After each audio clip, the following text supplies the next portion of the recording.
Selamat pagi. Berjumpa lagi bersama saya Bapak Olong Nenggolan dalam pembelajaran informatika untuk kelas 8. Materi kita untuk hari ini yaitu dasar-dasar keamanan komputer. Tujuan pembelajarannya, setelah mempelajari materi ini, nanti kamu diharapkan: 1. Mengetahui dasar-dasar keamanan komputer. 2. Mengetahui jenis-jenis keamanan komputer. 3. Mampu melakukan enkripsi dan deskripsi secara sederhana. Baik, mungkin kamu sering mendengar berita, baik itu di media cetak, media massa, media elektronik, tentang penyadapan. Di sini ada beberapa contoh saya ambil, seperti KPK sebut OTT Bupati Kutai Timur hasil penyadapan. Percakapan disadap, SBY tarik Uber dari Australia 6 tahun lalu, dan masih banyak lagi. Menurut kamu, kenapa bisa percakapan itu disadap? Disadap maksudnya di sini didengarkan, dibaca, dilihat oleh orang tertentu tanpa sepengetahuan si korban. Contohnya begini, antara si Dekembrios menyadap percakapan si Stefani dengan si Gabriel. Jadi Stefani dan Gabriel ini ibaratnya kita katakanlah mereka itu adalah tokoh politik. Lalu ada pembicaraan mereka untuk kepentingan tertentu. Jadi dilakukan melalui percakapannya melalui telepon, ataupun boleh melalui pesan, ya, pesan atau SMS begitu. Kita katakan SMS di sini. Lalu si Dekembrios ini adalah anggota, bisa kita katakan anggota BIN, Badan Intelijen Negara misalnya, atau anggota KPK. Dia bisa mengetahui apa yang dibicarakan oleh Stefani sama si Gabriel. Melalui apa? Melalui, nanti boleh kamu lihat di pembahasan. Ya, berbicara tentang keamanan komputer sangat menarik karena tentunya ini berhubungan dengan misalnya kegiatan-kegiatan mengamankan data lain, ya. Kok bisa kita tahu password si Dekembrios, padahal sebenarnya password itu di encrypt. Jadi misalnya password si Dekembrios itu di Facebook misalnya dekem12385. Sebenarnya yang disimpan di database, di store, tidak seperti itu. Nanti angkanya angka setan gitu. Tapi itu bisa didekripsi kembali jadi plain text, jadi teks biasa, akhirnya dapatlah password itu. Itulah salah satu caranya. Itu sederhananya. Mudah-mudahan bisa kamu paham. Masuk dulu kita ke sini. Kriptografi. Kriptografi ilmu yang mempelajari untuk menjaga pesan agar tetap aman. Jadi dulu saya cerita sebentar. Pokoknya dulu waktu masa-masa kekaisaran, ketika sebelum perang dimulai, misalnya antara kelompok kaisar ini dengan kaisar sana, katakanlah A dan B, dengan daerah yang berbeda. Jadi untuk mengirimkan pesan itu agar tidak diketahui orang, itu diotaki dulu kepala seseorang, rambutnya habis botak, lalu ditulis di sana pesan. Bisa semacam dia tato tapi tidak permanen, atau bagaimanapun itu cara permanen atau enggak masalah, tapi tulis di kepalanya setelah dibotaki tadi, lalu ditunggu rambut itu tumbuh. Setelah tumbuh rambutnya, lalu dikirimlah yang sudah ditulis tadi di kepalanya itu ke daerah yang menjadi sasaran untuk mengirimkan pesan. Setelah itu nanti di sana dibotaki lagi agar bagaimana? Agar bisa dibaca isi pesan yang ditulis kepalanya tadi. Itu salah satu cara yang paling dulu. Jadi sejak dulu sebenarnya sudah ada kriptografi. Itu bisa dikatakan kriptografi. Tapi di sini yang akan kita bahas, dia lebih identik dengan teks. Nah, coba kita masuk sini. Bisa kamu lihat di sini. Ini misalnya password si Alex adalah Alex. Dia nanti di encrypt menjadi seperti ini. String 6 string, nggak terbaca lagi nih kan, nggak ngerti lagi gitu itu. atau misalnya backup passwordnya atau Simon Petrus.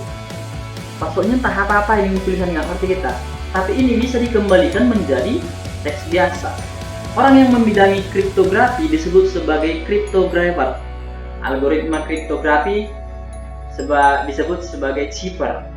Ini biasanya menggunakan persamaan matematis. Cipher merupakan persamaan matematik yang digunakan untuk proses enkripsi dan deskripsi. Enkripsi itu adalah mengubah teks biasa, misalnya Simon ini diubah menjadi teks seperti ini, yang ini ya. Lalu dekripsi mengubah teks yang tidak terbaca ini menjadi bisa dibaca.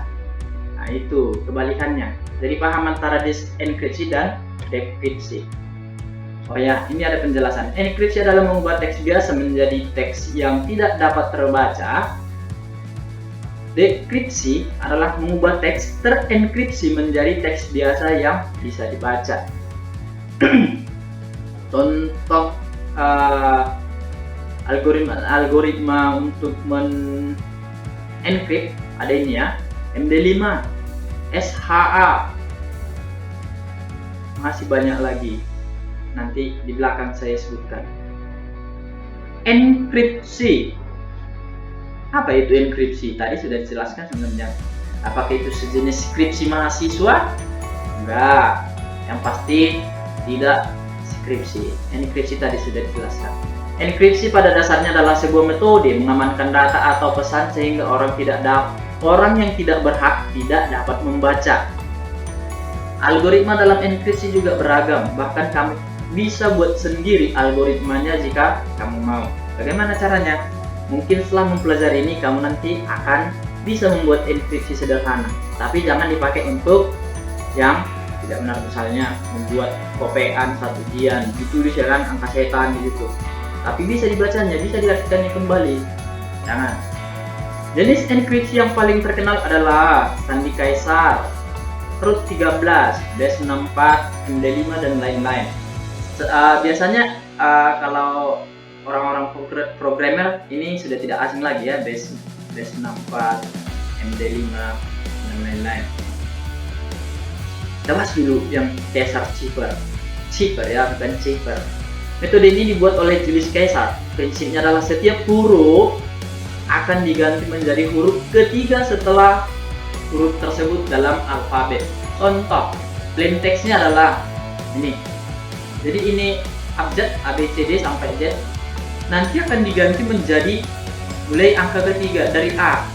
Setelah angka A, tiga huruf berikutnya adalah D, B menjadi E, C menjadi F, D menjadi G, dan Z menjadi C, X menjadi A. Contoh, kata aku, AKU menjadi DNX. Dari mana dapat? A, D, K menjadi N, ya kan? X, ya bukan, U menjadi X. I love you. L, Orih, break. Nggak ngerti kita bacanya. Hanya orang-orang beriman yang mengerti ya kan? Lanjut, Root 13, ROT. Ini prinsipnya sama seperti yang tadi, hanya saja ini diganti menjadi huruf ke-13 dalam alfabet. Penjelasan lain baca pada halaman 24 pada buku paketmu ya. Sebenarnya ini tidak aman karena sudah banyak digunakan dan sudah terlalu umum. Jika Anda ingin melakukan enkripsi ada baiknya menggunakan algoritma sendiri. Misalnya angka dipadukan dengan huruf, kira-kira seperti itu lebih aman daripada seperti ini, karena ini udah dari dulu dipakai. Para tentara dulu sebelum mampu membuat algoritma sendiri, mereka itu sistem komunikasinya itu seperti itu, terenkripsi. Misalnya yang paling sekarang, coba kamu buka WhatsApp, ketika kamu memulai percakapan baru dengan teman kamu, pasti ada ditulis di situ pesan ini dienkripsi end-to-end encryption, kan gitu kan. Jadi banyak penggunaannya sebenarnya. Kita nggak ngerti bagaimana algoritma si enkripsi si WhatsApp itu. Jadi yakinlah kamu bahwasanya dalam WhatsApp itu ketika kamu kirim aku padamu pada temanmu, di store database-nya itu yang tersimpan tidak aku padamu, tapi mungkin aja yang lainnya tidak terbatas. Oke, penggunaan root 13. Penggunaan root 13 misalnya kalau tadi aku di sini DNX di chip berkaisar ya. Kalau di sini NXH aku padamu. NXH CNQNJH. Nah, apa?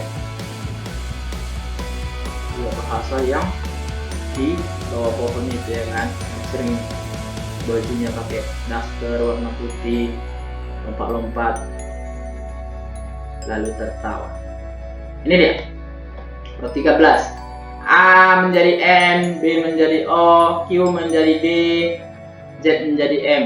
Contoh, De Cambrio Satya Santui Anjas Lab Stefani Sidang Balok.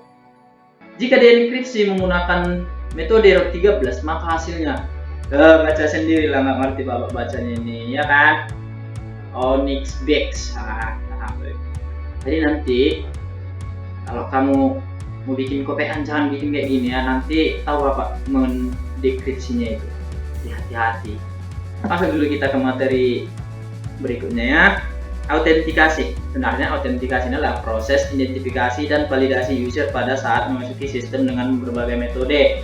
Ada metode mungkin seperti di handphone kamu sering pakai seperti ini.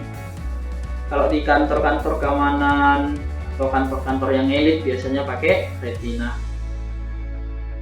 Something you know. Jadi autentikasi dengan something you know itu mengandalkan kerahasiaan informasi seperti password, PIN, atau pola. Cara ini berasumsi bahwa tidak ada seorang pun yang mengetahui kecuali kamu. Kan ini melakukan password apa ini? Kan nggak mungkin kita share password kita. Wih, password yang ini ya, email yang ini. Enggak. Something you have. Metode ini mengandalkan barang yang sifatnya unik. Cara ini berasumsi bahwa tidak ada seorang pun yang punya kecuali kamu. Biasanya apa? Chip ya, chip yang ditanam di sebuah kartu. Contoh di luar negeri misalnya kayak parkir, biaya parkir itu kan sudah pakai kartu. Di Indonesia masih pakai e-money ya. Lanjut yang ketiga, something you are. Something you are. Metode ini mengandalkan bagian unik dari tubuh kita seperti sidik jari, retina, mata. Caranya berasumsi bahwa tidak ada seorang pun yang sama dengan bagian tubuh dengan Anda, terkhusus untuk jari tangan. Jadi sidik jari itu nggak ada yang sama satupun di dunia ini sama retina. Oke, terakhir, something you do melibatkan setiap user melakukan sesuatu dengan cara berbeda, contoh menggunakan analisis suara. Dulu kan sudah pernah kita bahas ini di kelas 7 kan. Hai Cortana, ingat kan? Hai Siri, oke Google. Tapi itu hanya asisten kan. Tapi kalau di luar negeri misalnya, untuk membuka pintu cukup pakai suara, dan jika suaranya berbeda, misalnya kita lagi serak, akan terbuka pintunya karena suara kita sudah diidentifikasi. Faktor autentikasi digunakan. Hai Siri, make a job. Sesuatu yang diketahui pengguna, contoh password, PIN, pola. Sesuatu yang dimiliki pengguna, contoh ATM, kartu kredit, telepon seluler. Sesuatu yang ada pada diri pengguna, DNA, suara, pola sidik jari, pola retina. Faktor lain berbasis pengenalan recognition, yaitu sesuatu yang dikenal, contoh pengguna harus mengenali beberapa wajah. Kalau di Facebook pernah dipakai ini, ketika kita lupa password, kita disuruh nanti dimunculkan foto teman kita dan kita harus jawab ini siapa gitu. Kita dipilih beberapa teman, nanti dimuncul beberapa nama teman kita harus tahu. Berbasis lokasi, nanti baca di bukunya ya, berbasis waktu dan ukuran. Itu saja dulu untuk hari ini. Lalu penugasannya itu lengkapi catatan dan merangkum materi ini. Coba enkripsi teks berikut dengan root 13. Enkripsi ya. SMP Santo Ignatius Loyola. Lalu coba salah ini. Coba enkripsi. Ini lagi enkripsi ya. Coba enkripsi nama panjang kamu dengan 13. Ingat, ini enkripsi bukan dekripsi. Dengan root 13. Misalnya tadi Dekembrio, Satya Santwi, dan lain-lain. Oke, selamat bekerja. Sampai jumpa di pertemuan berikutnya.